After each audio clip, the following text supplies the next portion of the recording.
Assalamualaikum warahmatullahi wabarakatuh. Halo semuanya, balik lagi di channel gue Apits YouTube. Jadi ini tepatnya udah tanggal 20 Oktober 2022. Nah, kemarin gue udah menyaksikan salah satu match tim favorit gue ini, yaitu Manchester United.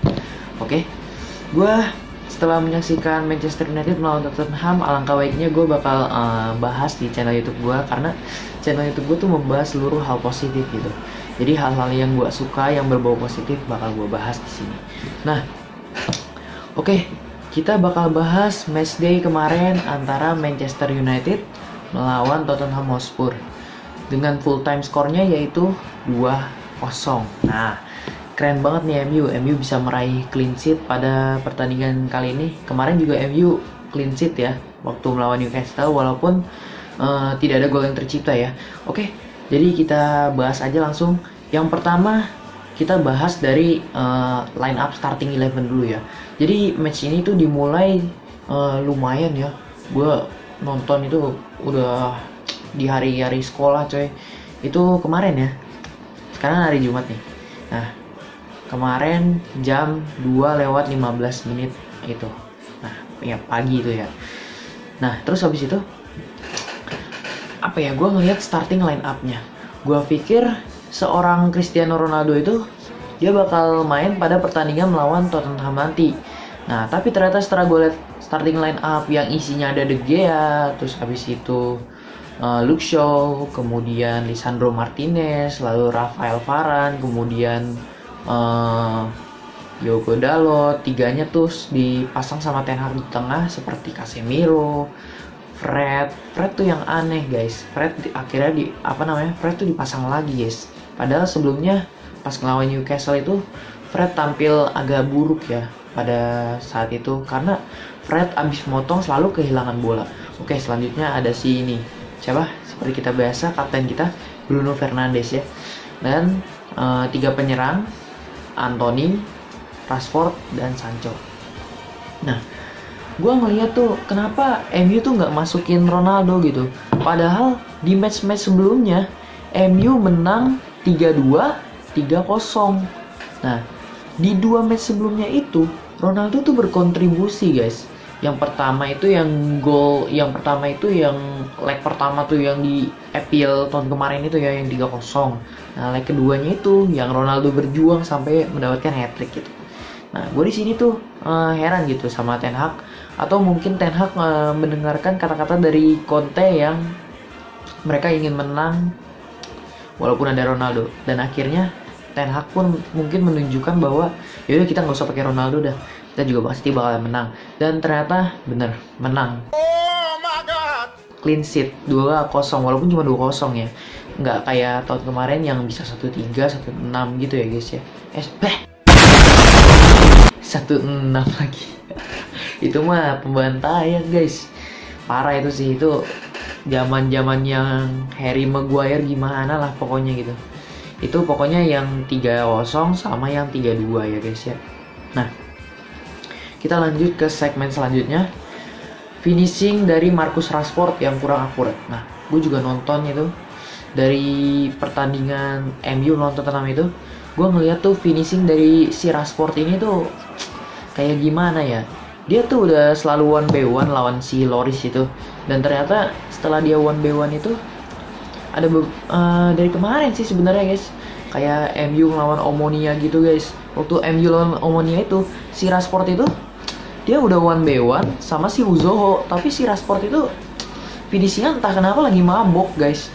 Dan ini pun terjadi pada saat pertandingan MU melawan Tottenham.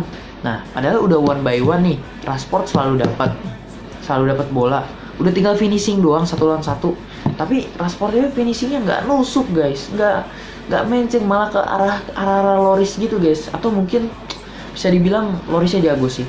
Oke, mungkin selanjutnya yang ketiga itu Fred tiba-tiba kerasukan Ronaldinho. Nah, ini nih benar-benar keren banget gitu. Si Fred ini waktu melawan Newcastle itu dia tuh hancur-hancuran parah, kena hujat, kena caci maki lah gitu. Fred dari dulu emang kayak gitu guys, mainnya selalu angin-anginan, kadang jago, kadang mut-mutan, kadang nggak mood gitu. kadang tiba-tiba nggak jago gitu.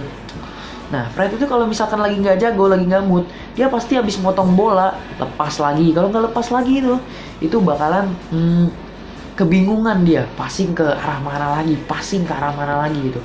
Dia bakal bingung gitu. Nah, berbeda pada saat MU melawan Tottenham ini. Nah, kita lihat kan pelatih mereka itu Antonio Conte yang notabene kayak Jose Mourinho gitulah.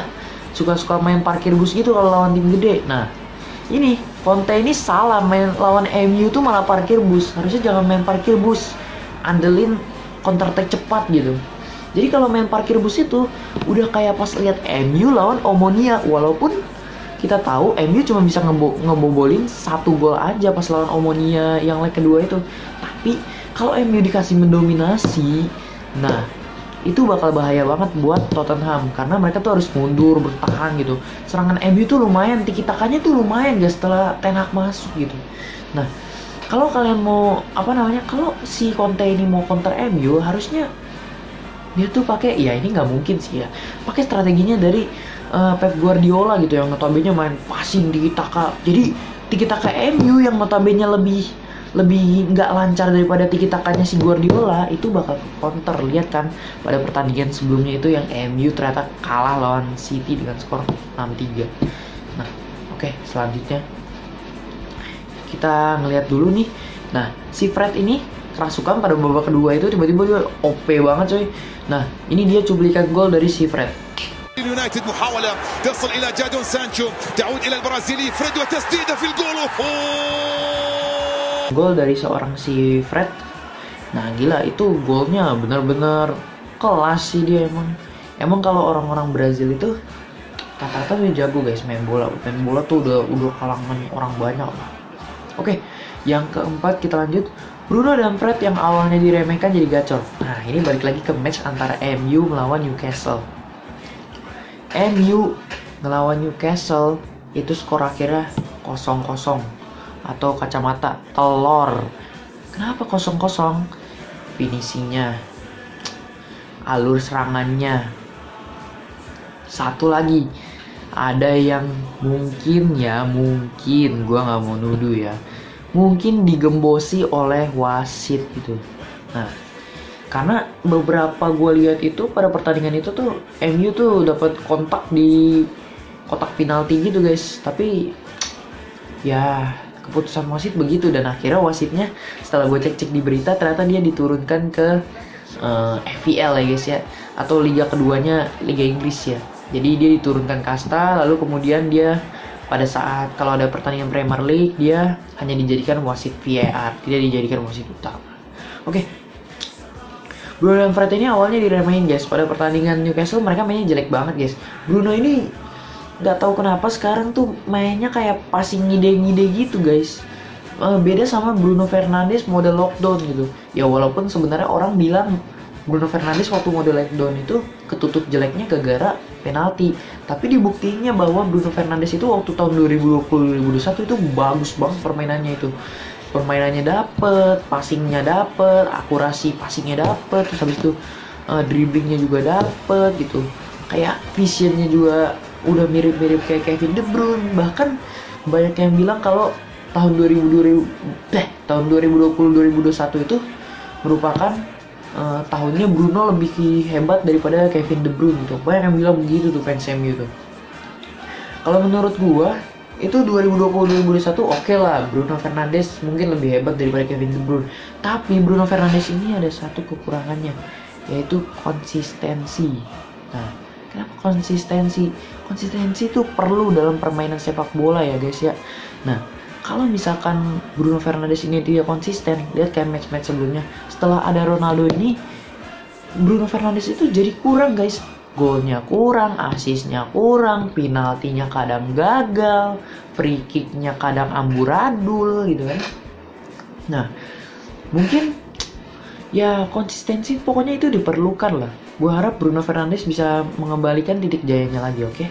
Yang kelima adalah Hugo Lloris yang overpower. Nah, Hugo Lloris kalian tahu kan, dia kiper utama dari timnas Prancis dan dia itu kiper utama di Tottenham juga. Nah kemarin gue lihat performnya itu beda banget sama MU yang menang 3-2 lawan Tottenham waktu match sebelumnya, atau MU yang menang 1-3 bahkan 3-0 gitu kan.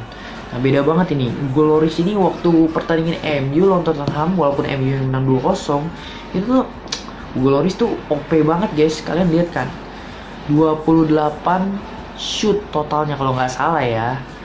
Ada sekitar 10 lebih atau 10, pokoknya dia 10 atau mungkin 10 pas gitu ya, lupa gue.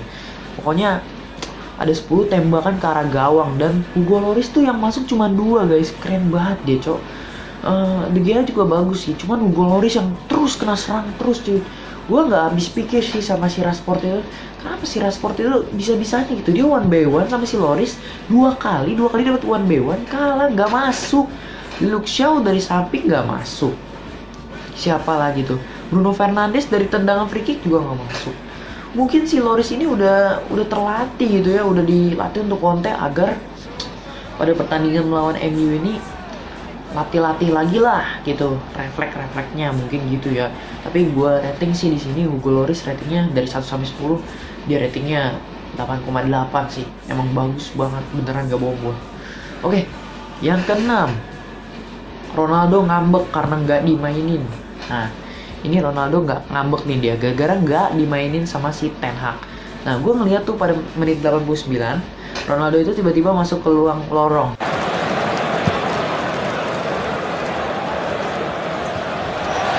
Katanya sih kronologinya itu, si Ronaldo itu udah disuruh latihan sama Ten Hag, latihan pemanasan gitu di ujung lapangan. Tapi ternyata nggak dimainin lah tuh si Ronaldo sama si Ten Hag gitu. Nah, akhirnya Ronaldo tuh baper, ngambek. Emang biasa gitulah, namanya superstar lah. Superstar pasti gitu coy. Kayak, lu maksud lu apa sih nggak ngormatin gue? Ronaldo, gue kasih tahu ya, nggak ada yang namanya pemain lebih besar daripada klub. Itu faktos banget itu. Nah, mungkin nanti Ten Hag gue harap bisa menenangkan Ronaldo lah, yang emang gitu sih orangnya guys.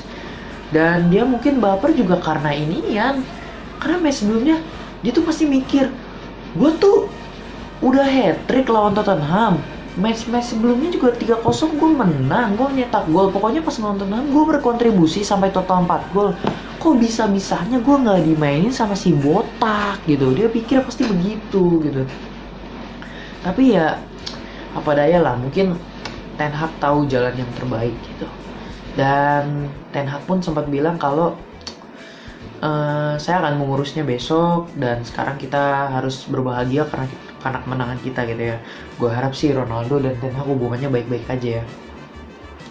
Dan mungkin itu aja sih pembahasan gue tentang MU lawan Tottenham ini. Tenang aja, di match nanti akan ada MU melawan Chelsea. Kita akan menentukan kalau siapapun yang menang, gue bakal bahas. Walaupun gue glory Man United, tapi walaupun kalah kita tetap bahas ya. Kita bahas tetap kurangannya dari Manchester United itu apa dan kelebihannya apa. Oke. Cukup segini dulu konten dari saya, kurang lebihnya mohon maaf. Wassalamualaikum warahmatullahi wabarakatuh.